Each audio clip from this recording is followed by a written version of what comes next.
Welcome to a review of the Nike Zoom Fly Flyknit after 200 miles of use. This running shoe was originally released in the UK in October 2018. I'm going to talk you through my views on the fit and feel, outsole, and some of the differences between this trainer and the Vaporfly 4%.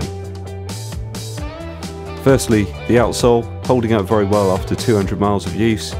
I've used these shoes mainly for training, a couple of races over the 10k distance. You can see there is some wear, where perhaps my stride has become less than perfect, just on the outer edge of the shoe. But the exposed React, still looking very good. Going to get lots more miles out of this shoe yet. Looking at the outsole now, you can see there are several sections that are hollowed out, I believe, to reduce the weight.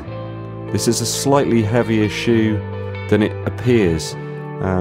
It's a much firmer shoe. The React does give a firmer feel underfoot. There are some significant real differences between this and the Vaporfly 4%. This is the royal blue version of the Vaporfly 4%. I wanted to show you this mainly to demonstrate some of the differences between the Zoom Fly Flyknit and the Vaporfly 4% Flyknit. You can see the major difference on the outsole. This is a much narrower shoe. Looking at the heel section, you'll notice that one of the traction pads there is actually missing. It's actually removed from the Vaporfly 4%, meaning that the heel area, it's a little narrower. Some people aren't going to enjoy that. I would recommend that you do go and try the Vaporfly 4% before you go for it. If you've got a wider foot, I don't think it's going to work that well for you. Just looking at the narrower heel section there, it does come in significantly more on the Vaporfly 4% than the Zoom Fly Flyknit. As you can see, after 200 miles of use, the Zoom Fly Flyknit outsoles began to curve upwards slightly. I would suggest that the carbon fibre plate within the outsole doesn't give quite as much snap on toe off as it used to. In terms of fit and feel of the shoe, the Zoom Fly Flyknit does have a very similar feel to the Vaporfly 4%. In terms of the upper, I would suggest this is a firmer shoe though. It is a different type of ride within the Vaporfly 4%.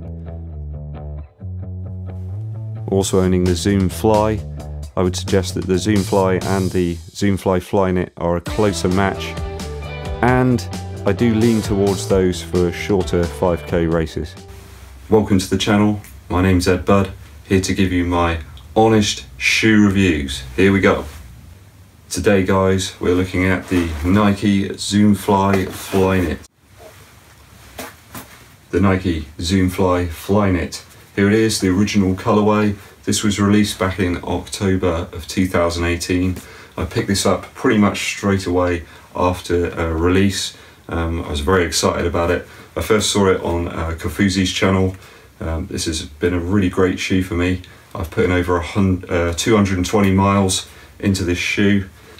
It's starting to wear a little bit, but I'm here to give you some in-depth analysis and my views and opinions on the shoe, to try and help you out if you're thinking about buying it. Okay. So first up, the fit of the shoe.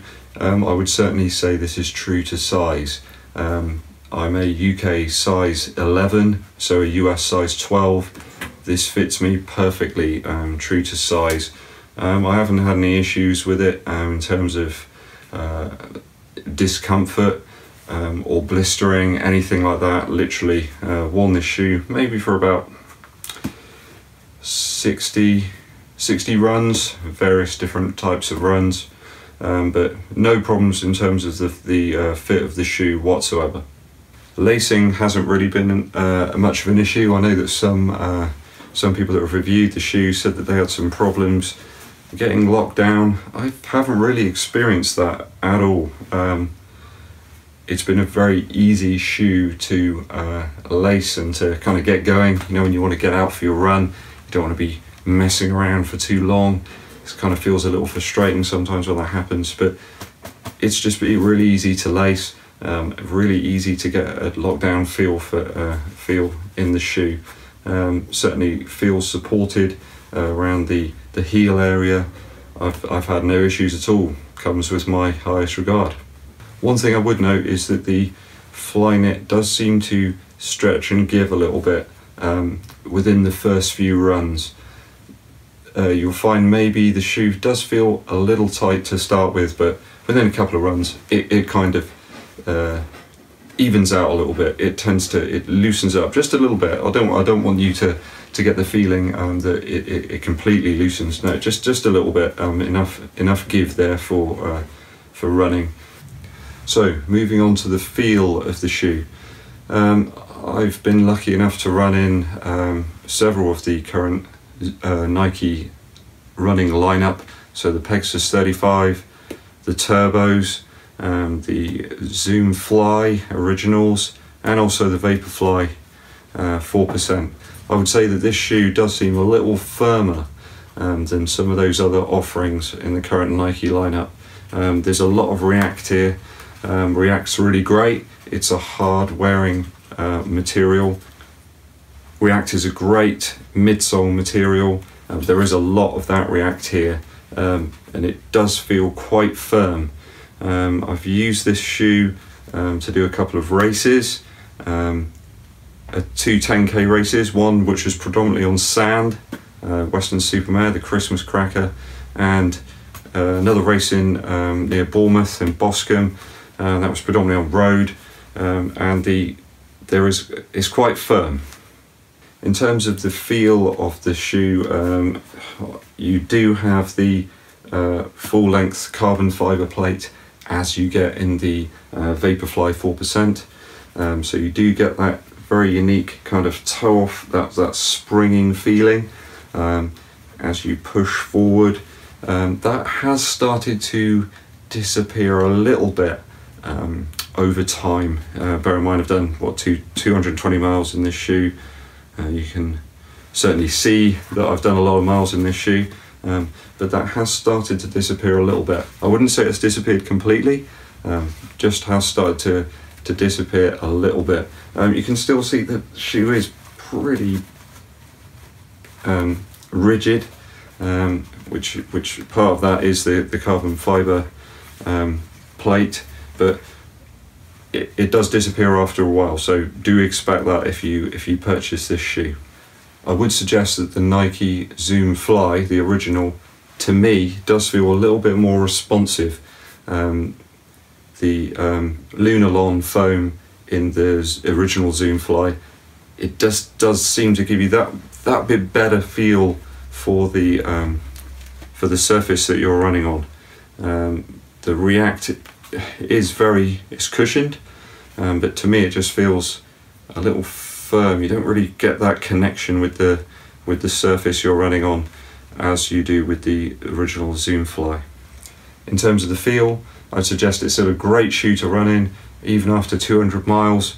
It's certainly one I still keep picking out.